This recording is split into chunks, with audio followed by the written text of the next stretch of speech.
l'Algérie rétablit un vieux couplet anti-France dans son hymne national.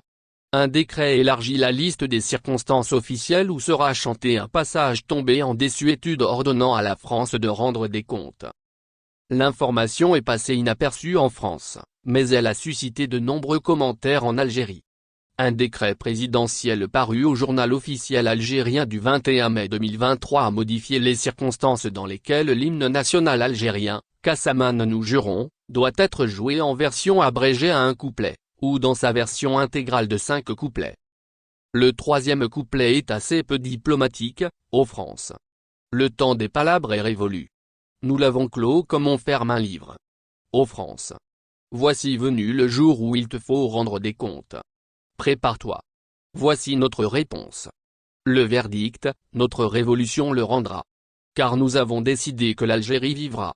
Soyez-en témoins. Datant de 1955 et adopté en 1963 comme hymne national, Kassaman a été écrit par le poète algérien Moufdi Zakaria, 1908-1977, militant indépendantiste plusieurs fois incarcéré par les autorités françaises. Le texte n'est pas plus violent que la Marseillaise et ses promesses de sang impur coulant dans les sillons, mais il désigne l'ennemi. D'ordinaire, les hymnes nationaux restent dans le vague. Un vieux débat. Après la mort de Ouari Boumedienne fin 1978, il y a eu des débats en Algérie autour de la suppression de ce couplet ou du choix d'un nouvel hymne. Les détracteurs du troisième couplet de Kassaman ne lui reprochaient pas tant de s'en prendre à l'ex-puissance coloniale que de faire référence à elle, comme si l'acte de naissance de l'Algérie restait finalement français. Du reste, même chanté en arabe, l'hymne algérien sonne comme une Marseillaise ou peut-être davantage encore comme l'hymne italien, Fratelli d'Italia.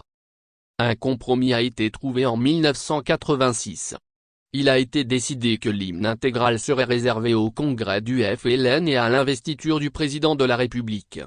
Autant dire que le troisième couplet disparaissait de la vie publique. Le décret de mai 2023 l'inscrit désormais au protocole pour toutes les commémorations et cérémonies officielles en présence du président de la République, actuellement Abdelmadjid Tebboune, mais aussi lors des visites officielles des chefs d'État. Après la Marseillaise de rigueur, un président français pourrait donc être contraint d'écouter un chœur algérien appeler la France à rendre des comptes, en cas de visite officielle. Délicat. Selon Tout sur Algérie, média proche du gouvernement algérien, Mohamed Ouamir Belhadj, ancien secrétaire général de l'Organisation nationale des Moudjahidines, organisation d'anciens combattants, a félicité le président Abdelmadjid Tebboune pour ce geste. Un geste inscrit dans un contexte de durcissement très net des relations bilatérales entre les deux pays, qui ne va pas contribuer à les détendre. Merci de bien vouloir activer la cloche et de cliquer sur j'aime.